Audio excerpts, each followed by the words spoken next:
హరే కృష్ణ హరే కృష్ణ కృష్ణ కృష్ణ హరే హరే హరే రామ రామ రామ హరే హరే.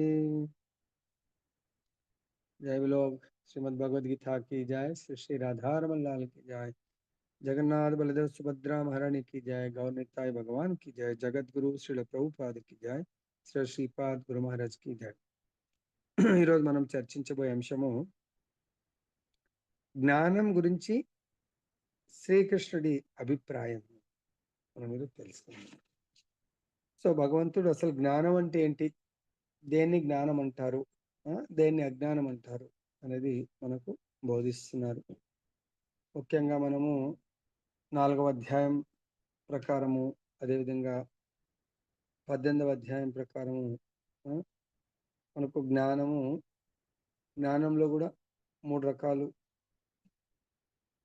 గుహ్యమైన జ్ఞానము, గుహ్యత్తర జ్ఞానము, గుహ్యత్తం జ్ఞానము. 3 రకాల జ్ఞానాలని వాటి గురించి తర్వాత ఇంకా డెప్త్గా మళ్ళీ మనం తెలుసుకుందాము. సో ఇక్కడ జ్ఞానం అంటే ఏంటంటే, భగవంతుడు 18వ అధ్యాయంలో మొత్తం హోల్ భగవద్గీతని మనం పరిశీలించినట్టయితే 5 విషయాల గురించే చర్చ జరుగుతుంది. ఒకటి జీవుడు లేదా ఆత్మ, పరమాత్మ లేదా దేవాది దేవుడు, ఆత్మ పరమాత్మ 3 ప్రకృతి, 4 కాలము, 5 కర్మ. వీటి గురించే చర్చ మొత్తం. ఈ 5ట్లో 4 మార్పు లేనటువంటి శాశ్వతంగా ఉండేటివి, ఒక్కటి మాత్రం చేంజ్ అవుతూ ఉంటుంది. ఆ ఒక్కటి కర్మ. లాస్ట్ లైఫ్లో మన కర్మ వేరేలాగా ఉండొచ్చు, ఈ లైఫ్లో వేరేలాగా ఉంది, నెక్స్ట్ లైఫ్లో ఇంకోలాగా ఉండొచ్చు. సో ఒకటి కర్మ చేంజబుల్, మిగతా ఆత్మ అన్చేంజబుల్, పరమాత్మ ప్రకృతి శాశ్వతంగా ఉంటుంది. అంటే కోర్స్ మనం తాత్కాలికం అనొచ్చు, కానీ మళ్ళీ సృష్టింపబడుతూ ఉంటుంది. తర్వాత సమయం, అది మన చేతుల్లో ఉండదు. ఓకే. తర్వాత ఇక్కడ మనకు చెప్తున్నారు భగవంతుడు, క్షేత్రము అంటే కర్మభూమి, క్షేత్రజ్ఞుడు అంటే ఈ కర్మభూమి గురించి తెలుసుకున్నటువంటి వాడు, అంతేకాకుండా ఈ క్షేత్రములో నివసించేటువంటి వాడు. తర్వాత ఈ క్షేత్రం ఎవరు అంటే, క్షేత్రం అంటే దేహము, క్షేత్రజ్ఞుడు అంటే దేహము గురించి తెలిసిన వాడు. ఈ రెండిటి గురించి ఎవరైతే వాటికి వాటి యొక్క వివరణ, క్షేత్రము అంటే దేహముని వేరు, నేను వేరు, నేను అంటే ఆత్మ, వీటి గురించి తెలుసుకోవడమే నిజమైనటువంటి జ్ఞానం అని భగవంతుడు తన అభిప్రాయాన్ని అర్జునుడితో చెప్పడం జరిగింది. తర్వాత అంతేకాకుండా ఆత్మ మరియు పరమాత్మ అనే విషయాలను ఇందాక మనం భగవద్గీతలో 5 విషయాలు చర్చించినట్టుగా, ఆత్మ, పరమాత్మ లేదా భగవంతుడు, జీవుడు, తర్వాత భౌతిక పదార్థము అంటే జడ పదార్థము, ఈ 3 కూడా భిన్నమైనవి. ఆత్మ వేరు, పరమాత్మ వేరు, జడ పదార్థం వేరు, 3 ఒకటి కాదు. తర్వాత భగవంతుడు ఇంకా చెప్తున్నారు, ప్రతి కార్యక్షేత్రంలో, అంటే ఈ దేహాన్ని కర్మక్షేత్రము లేదా కార్యక్షేత్రం అంటారు, లేదా దేహం అంటారు. దీంట్లో 2 రకాల ఆత్మలు ఉంటాయి. ఒకటి మనము జీవాత్మ, 2 పరమాత్మ. ఈ ప్రతి దేహంలో అంటే ప్రతి క్షేత్రంలో 2 రకాల ఆత్మలు నివసిస్తూ ఉంటాయి అన్నట్టు. భగవంతుడు ఏం చెప్తున్నారంటే, ఆత్మ అని కూడా క్షేత్రజ్ఞుడు అంటారు. అంటే ఇండివిజువల్ దేహంలో ఆత్మ ఆ దేహము ద్వారా కర్మలను చేస్తూ ఉంటుంది, కార్యాలను చేస్తూ ఉంటుంది. కాబట్టి ఆ దేహానికి సంబంధించి క్షేత్రజ్ఞుడు ఆత్మ. అంతేకాకుండా ఈ దేహానికి సంబంధించే కాకుండా అన్ని దేహాలకు సంబంధించి క్షేత్రజ్ఞుడు పరమాత్మ. ప్రతి దేహంలో భగవంతుడు విస్తరించి ఉంటారు. సో ఆయనని సుప్రీం క్షేత్రజ్ఞుడు అంటారు, పరమ క్షేత్రజ్ఞుడు అని కూడా అనడం జరుగుతుంది. అంటే అన్ని దేహాల గురించి భగవంతుడికి తెలుసు. మనకు మన దేహం గురించి మాత్రమే, అంటే మన క్షేత్రం గురించి, క్షేత్రము లేదా దేహము వన్ అండ్ ద సేమ్.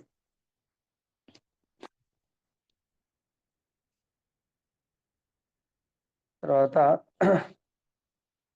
వ్యక్తిగత జీవుడు అంటే మనం ఇండివిజువల్ సోల్స్. అది మన దేహం గురించే, మన క్షేత్రం గురించే మనకు సంపూర్ణ అవగాహన ఉండదు.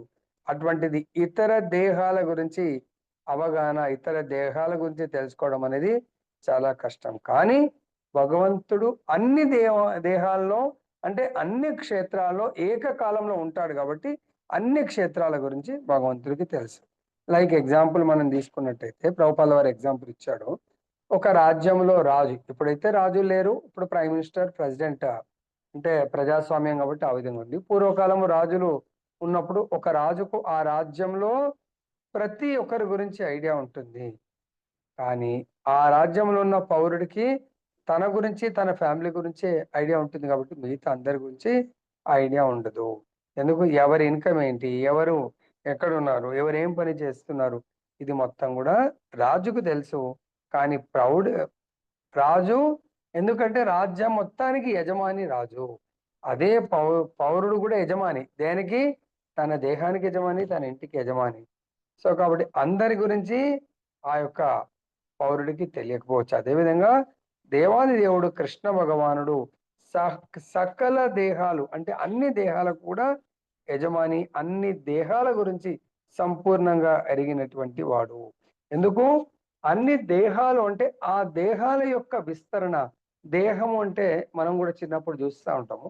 ఇప్పుడు ఈ గణేష్ కానీ లేకపోతే అమ్మవారి ఫెస్టివల్ వచ్చినప్పుడు ఫస్ట్ మట్టి ముద్ద తీసుకొని దానికి, ఆ మట్టికి చేతులు, కాళ్ళు, తల అవన్నీ చేస్తారు. తలకు మళ్ళీ ముక్కు, చెవులు, అలా ఇంద్రియాలను చేసి కలర్స్ వేస్తూ ఉంటారు. అదేవిధంగా ఈ దేహం ప్లెయిన్ గా తీసుకుంటే, సో చిన్నగా తల్లి గర్భంలో ఉన్నప్పుడు చాలా సూక్ష్మంగా మొదలయ్యి ఆ డేస్, మంత్స్ గడుస్తున్న కొద్దీ ఒక్కొక్క ఇంద్రియము విస్తరణ జరుగుతుంది. కానీ ఇక్కడ భగవంతుడు అంటున్నాడు ప్రతి ఇంద్రియానికి కూడా ఋషికేశుడు. ఋషి కంటే ఇంద్రియాలు, ఈశుడు అంటే ఇంద్రియాల యొక్క యజమాని, నియంత్రించేవాడు. దేవదేవుడు ఋషికేశుడు అంటే ఆ భగవంతుడు. ఎలాగైతే రాజ్యంలో రాజు ప్రతి ఒక్కరిని నియంత్రిస్తాడో, సో అదేవిధంగా ఋషికేశుడు ప్రతి ఒక్కరి ఇంద్రియాలకు బాసు. ఏ విధంగా? ప్రతి ఒక్కరి ఇంద్రియాల గురించి కూలంకషంగా, అంటే సంపూర్ణంగా జ్ఞానం ఉన్నటువంటి వాడు ఆ భగవంతుడు, పరమ క్షేత్రజ్ఞుడు. సో ఇక్కడ దీంట్లో వేద సాహిత్యంలో కూడా ఇంకా చెప్పడం జరుగుతుంది. వివిధ శాస్త్రాల్లో క్షేత్రాని హి శరీరాని బీజం చాపి శుభాశుభే తాని వేత్తి సయోగాత్మ తథా క్షేత్రజ్ఞ ఉచ్యతే. భగవంతుడు ఇంకా వివరణిస్తున్నారు. ఈ దేహం అనేది క్షేత్రము. సో క్షేత్రం అంటే సపోజ్ మనం కూడా, సో మనం మొన్న కూడా నిన్న ఎప్పుడు చెప్పినట్టున్నా, మనందరికీ కూడా పూర్వకాలము పొలాలు ఉండేవి. ఆ పొలానికి యజమాని, క్షేత్రం అంటే ఓ భూమి, దానికి యజమాని ఎవరంటే ఫలానా ఆయన అంటాడు. సో ఆయనకు ఆయన పొలంలో ప్రతి కార్నర్లో ఏముంది, ఎక్కడ ఏముంది, ఎలా అనేది ఐడియా ఉంటుంది.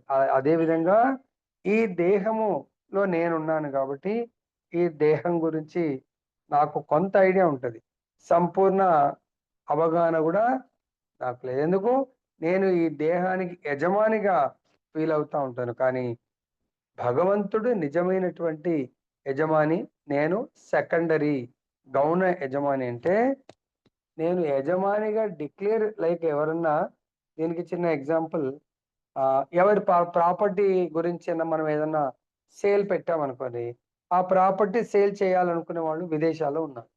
వాళ్ళు ఏం చేస్తారు? అప్పుడు విదేశాల్లో ఉన్నవాళ్ళు అక్కడ నుంచి సేల్ ప్రొసీడింగ్స్ అన్ని నాట్ రియల్, నిజమైనటువంటి యజమానులు మన దేహానికి కాదు, మన ప్రాపర్టీకి కాదు, దేనికి కూడా కాదు.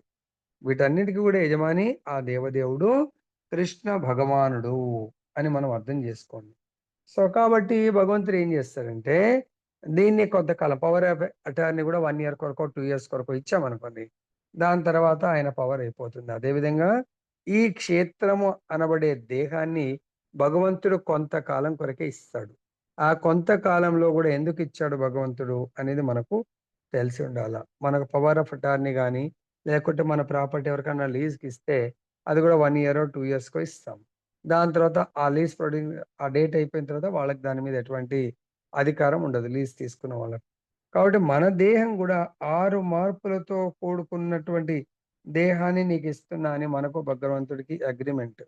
సో, కాబట్టి ఆ మార్పులు గుర్తించాల మనం.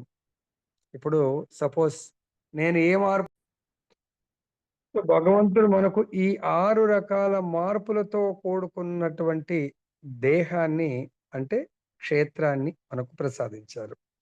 ఆ క్షేత్రం ప్రసాదించినప్పుడే భగవంతుడు పరమ క్షేత్రజ్ఞుడని ఎందుకంటున్నామంటే, మనకు తెలియదు గానీ భగవంతుడికి తెలుసు.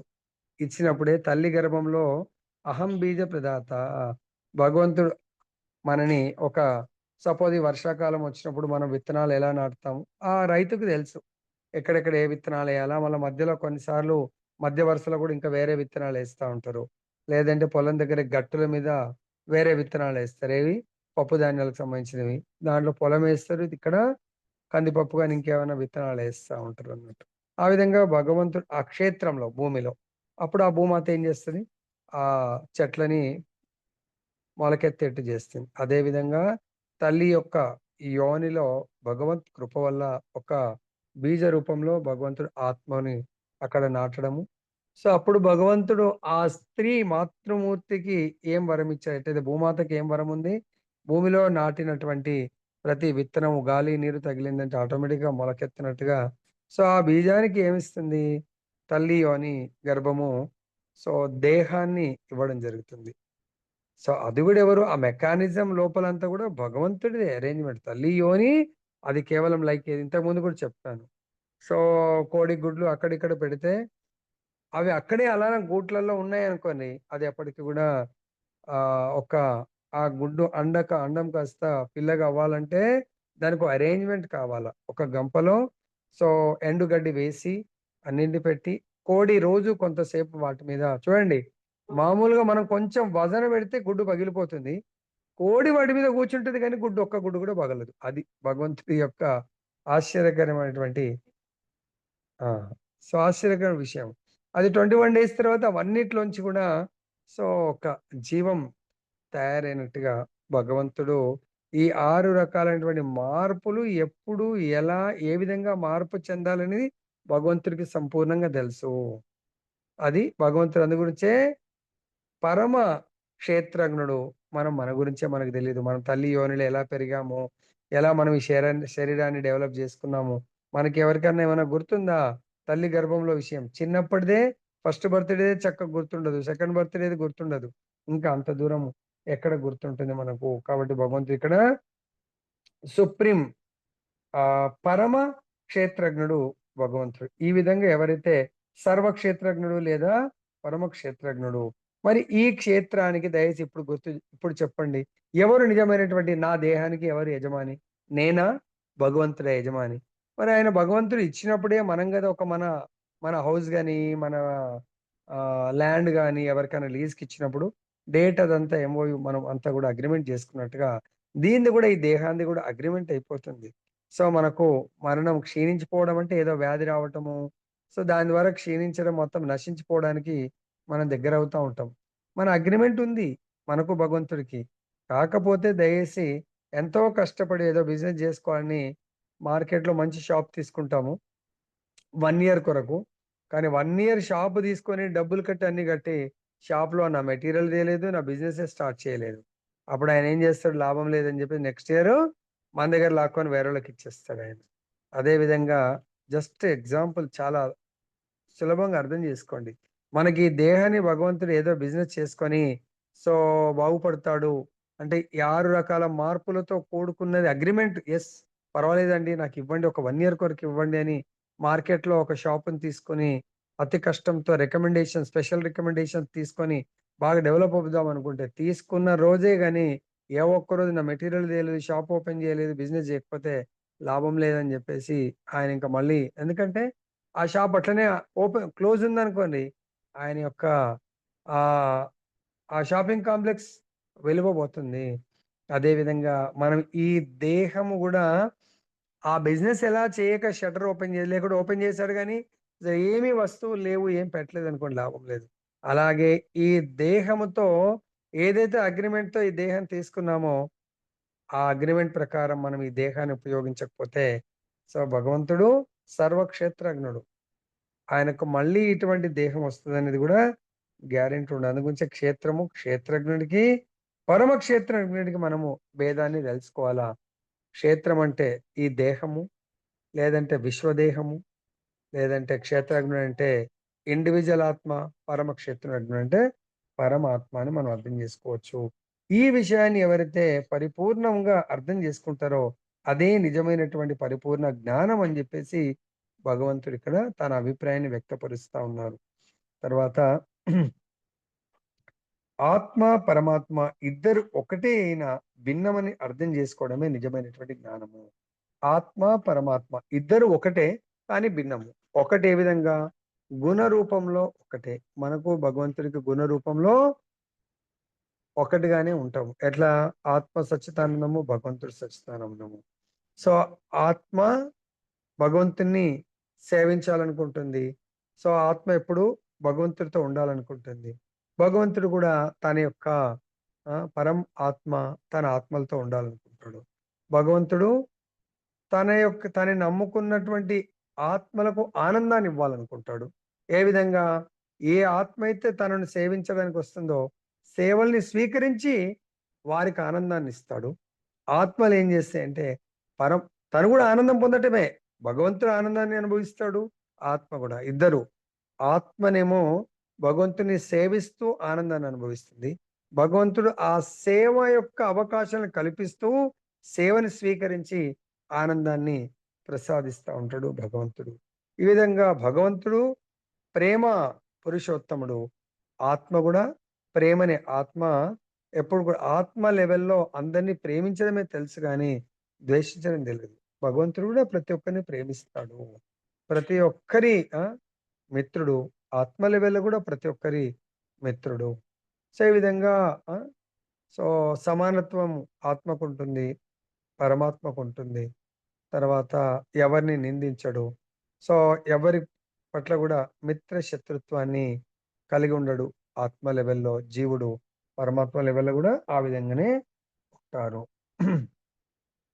తర్వాత మనిషి ప్రకృతి పురుషుడు. తర్వాత పురుషుడంటే ప్రకృతిని భోగించేవాడు. ఈశ్వరుడు ప్రకృతికి, వ్యక్తిగత ఆత్మకు అధికారి లేదా నియామకుడు అనే మూడింటి స్థితిని తెలుసుకోవాలి. ఈ మూడింటి వివిధ సామర్థ్యాల గురించి అతడు భ్రమకు గురి కాకూడదు. ప్రకృతి వేరు, తర్వాత పురుషుడు, ఈశ్వరుడు. సో ఇక్కడ పురుషుడు అంటే సమ్ టైమ్స్ మనం ఇక్కడ ఏ విధంగా తీసుకుంటున్నానంటే ఆ ప్రకృతి అంటే మనం ఈ జడ పదార్థము. పురుషుడు అంటే సమ్ టైమ్స్ ఆ ప్రకృతిని అనుభవించాలనుకునేవాడు భగవంతుడి అంశ కాబట్టి ఆ గుణ రూపంలో జీవుడు. అదేవిధంగా పరమ పురుషుడు భగవంతుడు. దీంట్లో ఎగ్జాంపుల్ చెప్తున్నారు. వివిధ సామర్థ్యాలను అనుసరించి మనము ఈ విషయంలో భ్రమకు గురి కాకూడదు. ఎగ్జాంపుల్ ఏంటంటే చిత్రపటం గీసేటప్పుడు ఏటవాలుగా పెట్టుకునే బల్ల విషయంలో ఎవడు భ్రమకు లోను కాకూడదు. కార్యక్షేత్రమైనట్టి ఈ భౌతిక జగత్తు ప్రకృతిని భోగించేవాడు జీవుడు. ఈ రెండింటి పైన ఉన్నటి నియామకుడు భగవంతుడు. అందుకే పురుషుడు అంటే భోగించేవాడు. మనం కూడా భోగించాలని కోరిక వల్ల భౌతిక ప్రకృతిలో జన్మ తీసుకోవడం జరిగింది. కానీ భగవంతుడు మయాధ్యక్షైన ప్రకృతి సూయతే స చరాచరం.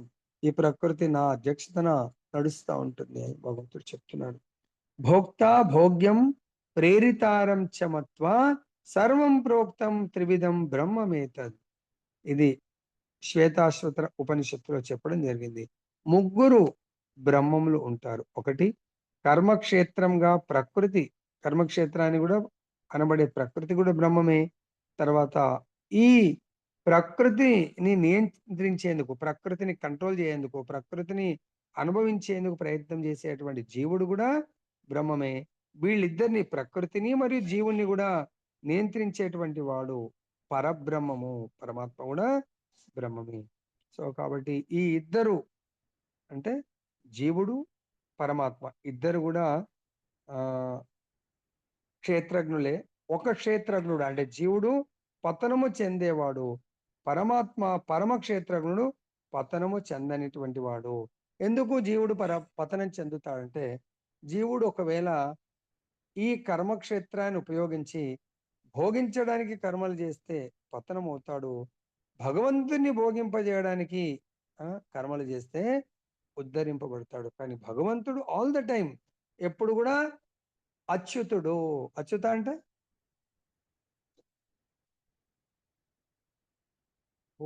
నెవర్ నాశనం లేని పతనం నాశనం లేని లేనటువంటి ఆయన యొక్క స్థితి అలానే ఉంటుంది.